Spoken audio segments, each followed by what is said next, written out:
Hello दोस्तों, नमस्कार। स्वागत है आप सभी का एक बार फिर से आपके अपने यूट्यूब चैनल गुरु इस्माइल में। आज इस वीडियो के अंतर्गत हम बात करेंगे आरएसएसबी अर्थात कर्मचारी चयन बोर्ड जयपुर के द्वारा वनपाल सीधी भर्ती परीक्षा 2026 के लिए विस्तृत विज्ञापन जारी कर दिया गया है। तो चलिए इस वीडियो के अंतर्गत वनपाल सीधी भर्ती परीक्षा से संबंधित संपूर्ण जानकारी प्राप्त कर लेते हैं। सबसे पहले हम बात करेंगे वैकेंसी की। जी हाँ, टोटल वैकेंसी क्या रहने वाली है। तो यहाँ पे कुल वैकेंसी जो है वो 259 पदों पर ये भर्ती का विज्ञापन जारी किया गया है, जिसमें यदि हम बात करें टीएसपी क्षेत्र के लिए कुल 46 पदों पर ये भर्ती का विज्ञापन जारी किया गया है। यदि हम यहाँ पे नॉन टीएसपी एरिया की बात करें तो 213 पदों पर ये भर्ती का विज्ञापन जारी किया गया है।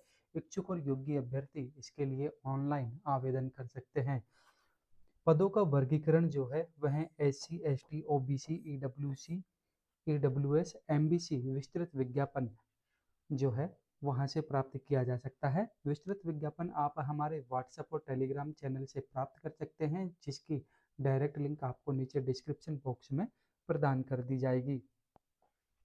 आगे हम बात करेंगे इम्पोर्टेंट डेट क्या रहने वाली है इस भर्ती से संबंधित। तो दोस्तों आप देखेंगे कि आवेदन जो है वह 6 जनवरी से शुरू हो चुके हैं और आवेदन की जो अंतिम तिथि है वह 4 फरवरी 2026 तय की गई है। परीक्षा का माध्यम क्या रहने वाला है, ऑफलाइन यहाँ पे एग्जाम होगा जो कि ओएमआर बेस रहने वाला है। परीक्षा तिथि जो है यह बोर्ड के द्वारा अलग से घोषित की जाएगी। अंतिम तिथि का इंतजार आपको नहीं करना है। 4 फरवरी से पहले आपको यहाँ पे ऑनलाइन आवेदन कर देना है।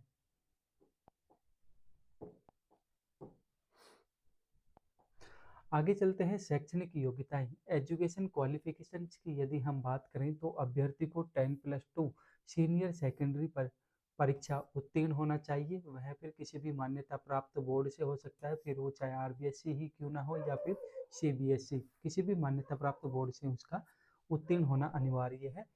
अभ्यर्थी को हिंदी, देवनागरी लिपि का और राजस्थान की संस्कृति का ज्ञान होना आवश्यक है।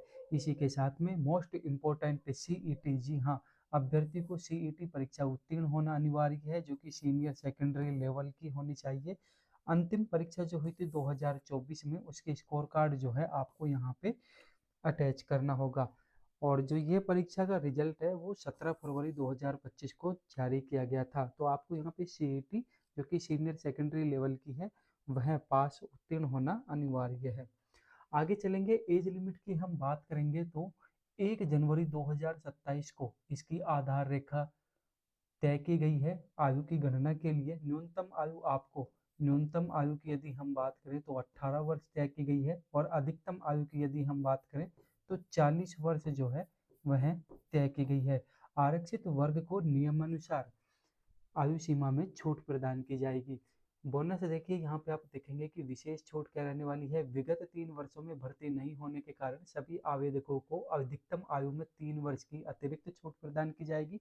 जबकि कैटेगरी वाइज जो रिलैक्सेशन की यदि हम बात करें, S C, S T, O B C, M B C, E W S के लिए 5 वर्ष की, जनरल फीमेल के लिए 5 वर्ष, S C, S T, O B C के लिए 10 वर्ष की छूट जो है यहाँ पे दी जाएंगी। और विस्तृत विज्ञापन आप प्राप्त कर सकते हैं संपूर्ण जानकारी।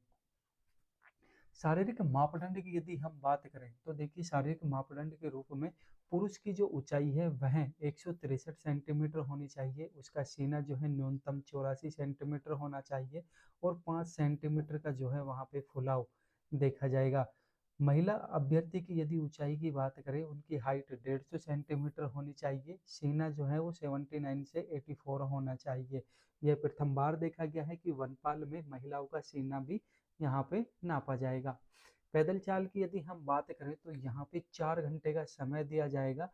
पुरुष अभ्यर्थी को इन 4 घंटे के अंतर्गत 25 किलोमीटर की पैदल चाल चलनी होगी, जबकि महिला अभ्यर्थी को इन्हीं 4 घंटों के अंतर्गत 16 किलोमीटर की पैदल चाल चलनी होगी। एसटी और पहाड़ी क्षेत्र के अभ्यर्थियों को ऊंचाई में छूट देने का प्रावधान विज्ञापन में आप देख सकते हैं। आवेदन की प्रक्रिया और शुल्क की बात करें हम, प्रोसेस और फीस क्या रहने वाली है। तो आपको सबसे पहले एसएसओ पोर्टल को लॉगिन कर लेना है। वहाँ पे आप रिक्रूटमेंट पोर्टल पे जाएंगे। वन टाइम रजिस्ट्रेशन, यदि ओटीआर आपने पहले नहीं किया है तो आपको ओटीआर प्रोसेस करना होगा। और यहाँ पे यदि आवेदन शुल्क की बात करें, यदि आपने ओटीआर नहीं किया है वन टाइम रजिस्ट्रेशन, तो सामान्य और क्रीमिलियर ओबीसी एमबीसी के लिए आपको 600 रुपये आवेदन शुल्क है। Non creamy layer AWS SC ST दिव्यांग अभ्यर्थियों को 400 रुपये का आवेदन शुल्क यहाँ पे देना होगा। आप यहाँ पे देख सकते हैं, यदि पूर्व में ओटीआर शुल्क जमा है तो दोबारा से आपको इस भर्ती के लिए आवेदन शुल्क का भुगतान नहीं करना है। लाइव फोटो के दिशा निर्देशों की बात करें तो आपके बैकग्राउंड जो है ना वह सफ़ेद होना चाहिए, पर्याप्त रोशनी होना चाहिए और चेहरे को जो है लगभग 50% आपके पासपोर्ट साइज में होना अनिवार्य है। फोटो में आप किसी भी प्रकार का काला चश्मा या धूप का चश्मा न पहने। फोटो जो है वो आपकी ब्लर अर्थात तो धुंधली नहीं होनी चाहिए। आगे हम बात करेंगे परीक्षा योजना की, तो कुल 100 प्रश्न यहाँ पे आपसे पूछे जाएंगे, जो कि प्रत्येक प्रश्न 1 अंक का रहने वाला है। इसके लिए आपको 2 घंटे का समय दिया जाएगा।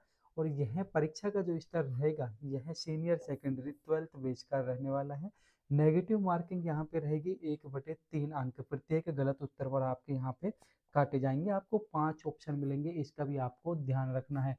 जी हाँ, 5वें विकल्प का ऑप्शन आपको मिलेगा जो कि ई ऑप्शन रहने वाला है। यह अनिवार्य नियम है।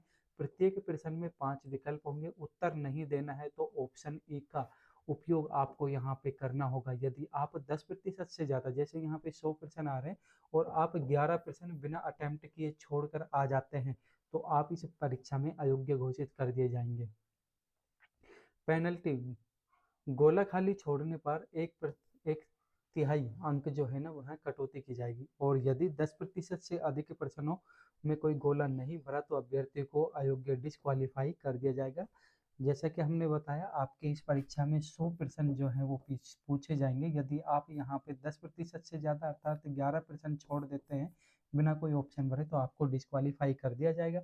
यदि आप 10 से कम यहाँ पे छोड़ते हैं तो आपकी यहाँ पे नेगेटिव मार्किंग की जाएगी 1/3 भाग। आगे चलेंगे और बात कर लेते हैं हम यहाँ पे सिलेबस की। तो सिलेबस के रूप में हम बात करें तो इतिहास में राजवंश, 1857 की क्रांति, किसान आंदोलन, प्रजामंडल एकीकरण आपसे यहाँ पे पूछा जाएगा। कला संस्कृति की बात करें तो आपसे किले, महल, चित्रकला, मेले, त्योहार, वेशभूषा और आभूषण से संबंधित प्रश्न आपसे यहाँ पे किए जाएंगे। भूगोल, ज्योग्राफी की यदि हम बात करें तो आपसे स्थिति पूछी जाएगी। वन क्षेत्र, वन्य जीव, नदियाँ, खनिज और ऊर्जा से संबंधित सवाल आपसे यहाँ पे पूछे जा सकते हैं। अर्थव्यवस्था की बात करेंगे तो कृषि से संबंधित, उद्योग से संबंधित, कल्याणकारी योजनाओं से संबंधित प्रश्न आपसे यहाँ से पूछे जाएंगे।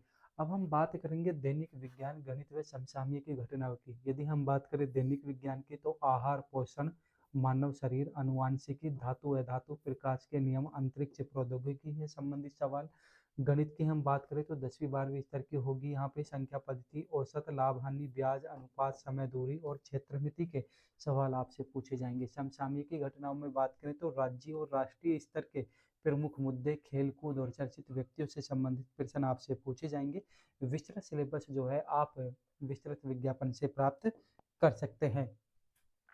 आरक्षण की यह बात करें तो यहाँ पे 30% आरक्षण जो है वो महिला अभ्यर्थियों के लिए तय किया गया है, जिसमें विधवा को 8% और परित्यक्ता जो विवाह विच्छेद हो चुका है उनके लिए 2% यहाँ पे आरक्षण तय किया गया है। 12.5% पद राजस्थान के मूल निवासियों के लिए आरक्षित किया गया है। 2% पद जो है वो राष्ट्रीय अंतर्राष्ट्रीय स्तर के लिए रखे जाएंगे। दिव्यांगजनों के लिए भी यहाँ पे आरक्षण दे होगा, जो कि एसिड अटैक वाले अभ्यर्थी हैं।